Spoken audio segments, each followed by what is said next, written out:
लेकिन एक दूसरा रास्ता ये है कि आप इस चीज को महसूस करें कि आप एक रूहानी इंसान भी हैं। You are a spiritual being on a human journey.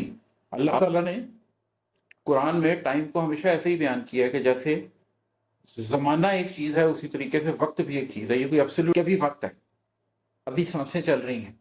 ये जो उदास रात आई है और जिसने तुम्हें माजी के सारे गम दिए हैं, वो तुम्हें ये एहसास भी दिला रही है कि ये तुम्हारा आज भी कल माजी हो जाएगा। अभी आपको जो मैं गजल सुनाने लगा हूं, जिसको हम डिस्कस करने लगे हैं, इसके सिर्फ 5 अशार हैं। मैं बुनियादी तौर पर इसके सिर्फ पहले शेर की जो मतला है उसी के बारे में आज डिस्कशन करना चाहूँगा। जो अगले अशार हैं वो एक्चुअली उसी मतले का एक तसलसल है, वो एक बैकग्राउंड प्रोवाइड करते हैं जिससे वो पहले शेर की मानवियत ज़्यादा खुलती है। मैं आपको पहले दूसरा, तीसरा, चौथा और 5वां शेर सुनाता हूँ। जो मेरे साथ रहा है मगर करीब नहीं, जो मेरे साथ रहा है मगर करीब नहीं, अब उसकी याद मुझे आजमाने आई है। ये जिंदगी में एक रिश्तों का जो दुख है उसके बारे में शेर है। लंबी तफसील में ना भी जाए तो ऐसे लोग होते हैं जो आपके साथ रहते हैं मगर उन्होंने आपके करीब नहीं रहे होते, आपके साथ कुर्बत नहीं इख्तियार की होती। तो अब वो लोग जो आपके दिल में तो हैं, आपके साथ तो चल रहे हैं, लेकिन वो आपके करीब नहीं रहते, उनकी याद आपको जब परेशान करती है, दुखी करती है, ये हम सब लोगों के साथ होता है। तो ये एक इंसानी जज्बा है जो हमारे दिल में पैदा होता है। इसी तरह अगर मैं अगला शेर पढ़ूं, वो एक चोट किसी गुमशुदा जमाने की, वो एक चोट किसी गुमशुदा जमाने की हमारे दिल को दोबारा दुखाने आई है। अब ये भी वही एक शेर है जो आप, मैं, हम में से हर शख्स रेजोनेट कर सकता है कि जिंदगी के सफर में कोई लम्हा होता है, कोई चोट लगी होती है दिल को, कोई तकलीफ गुजरी होती है, और मुद्दतें गुजरने के बाद भी वो तकलीफ दोबारा आती है दिल को दुखाने के लिए। और हम जब भी उसको याद करते हैं किसी खुशी में, खुशी गम में, वो लम्हा दोबारा हमारे सामने आता है तो हमें कैसे तकलीफ देता है। इसी तरह का एक शेर है कि तुम्हारी चाह के जंगल में मेरी सोच भी आज, तुम्हारी चाह के जंगल में मेरी सोच भी आज उदासियों के परिंदे दिखाने आई है। ये फिर उसी मानी में एक शेर है कि कभी ऐसा भी होता है कि इंसान जब किसी शख्स की चाह में होता है तो एक तरह से जंगल में फिर रहा होता है, एक वनवास लिया होता है उसने, और उसमें जो उसको परिंदे नजर आते हैं वो भी उदासियों के ही हैं। तो ये मेटाफोर है कि जिस तरह उदासी का जंगल हो, चाह का जंगल हो और उसमें उदासी के परिंदे हों, उसी तरीके से आपकी सोचों के अंदर सिर्फ उदासियां उड़ती फिरती हैं। और फिर जो मकता है वो है कि किसी की याद मेरी सोच से उभर के इमाद, करीने दिल ही कहीं डूब जाने आई है। आपकी सोचों में कोई चीज़ आती है, कोई याद आती है, और उसके बाद वो आपके दिल के पास आके आपके दिल में तकलीफ पैदा करती है, और आपके दिल में आके कहीं वो सोच डूब जाती है। तो जो एक फिक्र से तकलीफ चलती है वो दिल के अंदर आके जज्बों तक जाती है। लेकिन ये सारे जज्बात जो कि इन 4 अशार में मैंने आपके सामने बयान किए हैं, क्या अल्लाह ताला ने इंसान में ये जज्बे सिर्फ इसलिए पैदा किए हैं कि वो थोड़ा सा रोलो दे, थोड़ा सा तकलीफ का इजहार कर ले, या इन जज्बों की कोई और अहमियत भी है? जिस शेर का मतला है वही एक्चुअली इस गजल की जान है, वो आपको मैं सुनाता हूँ।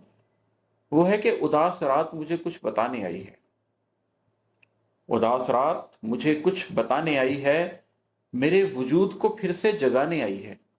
ये जो आगे मैंने जितने भी अशार आपके सामने पढ़े हैं कि किसी की याद मुझे दोबारा से आजमाने आई है, या कोई चोट मेरे दिल को दोबारा दुखाने आई है, या किसी की चाह के जंगल में कोई उदासियों के परिंदे दिखाने के लिए आई है, या कोई सोच उभरी है और करीना दिल ही डूब जाने के लिए आई है। बुनियादी तौर पर ये सारी चीज़ें कैसे होती हैं कि कभी कहीं रातों में, उदास रातों में ये चीज़ें आती हैं और आपके वजूद को ये एहसास दिलाती हैं कि आप एक जिंदा जीती जागती हस्ती हैं, जिसका माजी उसके अंदर मौजूद है, जिसकी ज़िंदगी का जिसकी ज़िंदगी की खुशियाँ, जिसकी ज़िंदगी के गम उसकी ज़ात का एक हिस्सा है। यहाँ हमारे पास 2 रास्ते होते हैं। एक रास्ता ये होता है कि हम एक जज्बाती इंसान बन जाएं, और जज्बाती इंसान बनने के बाद उन चीज़ों के ऊपर रोएं धोएं या सब्र कर लें या बर्दाश्त कर लें, लेकिन उसको जज्बे की हद तक ही रखें। या अगर हम एक अक्ली इंसान है तो उस चीज़ के बारे में सोचें, उस तकलीफ को महसूस करें, लेकिन उसको सोच की हद तक ही रखें। लेकिन एक दूसरा रास्ता ये है कि आप इस चीज़ को महसूस करें कि आप एक रूहानी इंसान भी हैं। You are a spiritual being on a human journey.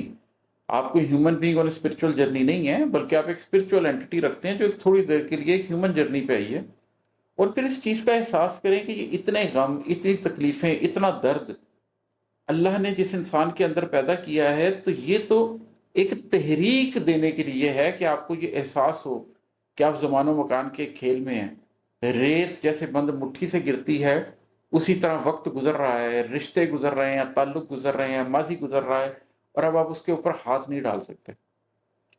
اللہ تعالیٰ نے قرآن میں ٹائم کو ہمیشہ ایسے ہی بیان کیا ہے کہ جیسے زمانہ ایک چیز ہے، اسی طریقے سے وقت بھی ایک چیز ہے، یہ کوئی ایبسولوٹ چیز نہیں ہے، یہ ایک تخلیق کردہ چیز ہے، اور یہ ہمارے ہاتھ سے پھسلتی جا رہی ہے، ہمارے اس کے اوپر کنٹرول نہیں رکھا گیا۔